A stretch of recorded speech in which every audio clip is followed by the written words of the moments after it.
Incident జరిగింది 9 గంటలకు, దాదాపు 1 అవుతా ఉంది, 5 గంటలు అయింది.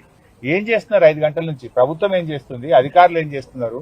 ఇంత పెద్ద ఇన్సిడెంట్ ఈ ప్రాంతంలో జరిగితే ఒక కంట్రోల్ రూమ్ పెట్టి, ఒక ఫోన్ నంబర్ను పెట్టి, ఎవరైనా ఫోన్ చేస్తే ఇగో పలానోళ్ళు పలానా హాస్పిటల్లో ఉన్నారు, పలాని వాళ్ళు చనిపోయి పోస్ట్ మార్టం దగ్గర ఉన్నారు, ఇంకా మిగతా వాళ్ళ వివరాలు తెలవాల్సిన అవసరం ఉంది, తీసుకోవాలన్నా వద్దా?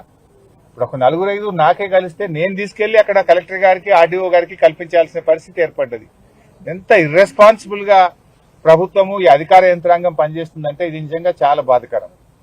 ఒకవైపు ఎన్డీఎస్ఆర్ఎఫ్ బృందం అద్భుతంగా లోపల పోయి పనిచేస్తున్నారు, వాళ్ళను మనం అభినందించాల్సిందే. కానీ రెవెన్యూ యంత్రాంగము, జిల్లా యంత్రాంగం ఏం చేస్తున్నట్టు? బయట నేను ఇప్పుడు చెప్పాను, ఒక టేబుల్ పెట్టుకోండి, ఒక చిన్న హ్యాండ్ మైక్ పెట్టుకోండి, ఓ 2 తహసీల్దార్లను 2 ఎస్ఐలను ఆడ కూర్చోబెట్టండి, ఓ లిస్టు దగ్గర పెట్టుకోండి, ఎవరెవరిని ఏ హాస్పిటల్కి పంపించమంటే ఒక లిస్టు పెట్టుకోండి, చనిపోయిన వాళ్ళది ఒక లిస్టు పెట్టుకోండి, అసలు డ్యూటీలో ఎంతమంది ఉన్నారో, ఆ రోజు మార్నింగ్ షిఫ్ట్ కి ఎంతమంది పంచ్ చేసినారో అటెండెన్స్ లిస్ట్ ఒకటి పెట్టుకోండి. అంటే డ్యూటీ ఎంతమంది పంచ్ చేసిండ్రు, అసలు డ్యూటీలో ఎంతమంది ఉన్నారంటే ఒక్కొక్కరు ఒక లెక్క చెప్తున్నారు. కలెక్టర్ ఒక లెక్క ఉంది, ఎస్పీ ఒక లెక్క ఉంది, ఇంకొకటి ఇంకో లెక్క ఉన్నది. డ్యూటీలో ఎంతమంది ఉన్నారు ఆ టైంకు 9:18 అంటే ఇప్పటి వరకు 5 గంటలైనా ఎంతమంది షిఫ్ట్ లో పనిచేస్తున్నారో అధికారులు చెప్పడం లేదు.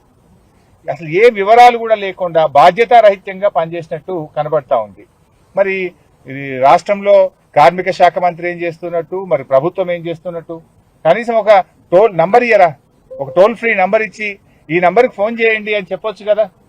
లేదు, కనీసం చాలా మంది కుటుంబ సభ్యులు ఇక్కడికి వచ్చారు, వాళ్ళు ఎవరిని కలవాలి? పోలీసులు నూకేస్తున్నారు. మా బావ ఏమైంది, నా భర్తకి ఏమైంది, నా బావమర్దికి ఏమైంది, మా తమ్మునికి ఏమైంది అని ఏడుస్తున్నారు. వాళ్ళు ఎవరిని కలవాలి, ఎక్కడ కలవాలి? కనీసం ఒక కంట్రోల్ రూమ్ పెట్టరా? ఒక 2 తహసీల్దార్లను కూర్చోబెట్టే బాధ్యత లేదా మీకు? ఓ హ్యాండ్ మైక్ పెట్టుకొని ఇక్కడ రండి బాబు అని సెట్లో చెప్పి ఎవరు ఫ్యామిలీ మెంబర్స్ వచ్చినా అది రాసుకుంటే అర్థమవుతుంటది. రేపు ఒకవేళ లోపల అదృష్టం బాగుండి బతికినా వాళ్ళకి అటాచ్ చేసి హాస్పిటల్కి పంపొచ్చు. ఇంకా బాధ కలిగేది ఏంటంటే ఈ చిన్న ప్రైమరీ కేర్ హాస్పిటల్లో జాయిన్ చేసినారు, జరిగిందేమో బాంబ్ బ్లాస్ట్. 60-70% పైగా కాలి ఉన్నారు. అసలు మనిషి 30% పైగా కాలుతేనే లైఫ్ ఈజ్ ఇన్ డేంజర్. వాళ్ళని ఎక్కడ చేర్చాలి? కనీసం ఒక ఏజీ హాస్పిటల్లో, ఒక మీరు అపోలో హాస్పిటల్లో, ఒక యశోదాకో వాళ్ళని పంపించి కాపాడే బాధ్యత లేదా? ఒక కార్పొరేట్ హాస్పిటల్ పంపే బాధ్యత మీకు లేదా?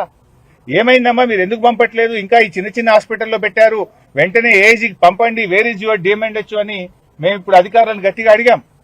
పంపుతాం సార్ అంటారు. ఎప్పుడు పంపుతారు? మీకు ఆ మొదటి గంట అనేది చాలా విలువైనటువంటిది. ఆ మొదటి గంట 2 గంటల్లో మీరు కరెక్ట్ గా ట్రీట్మెంట్ అందించగలిగితే ప్రాణాలు కాపాడగలుగుతాం. Golden hour, you are missing the golden hour. ఇప్పటిగా చిన్న ఆసుపత్రుల్లో వేశారు, కనీసం అక్కడ స్పెషలైజ్డ్ డాక్టర్స్ ఉండరు. వాళ్ళని ముఖ్యమైన కార్పొరేట్ హాస్పిటల్ పంపించి వాళ్ళ ప్రాణాలు కాపాడే బాధ్యత ప్రభుత్వానికి, యాజమాన్యానికి లేదా?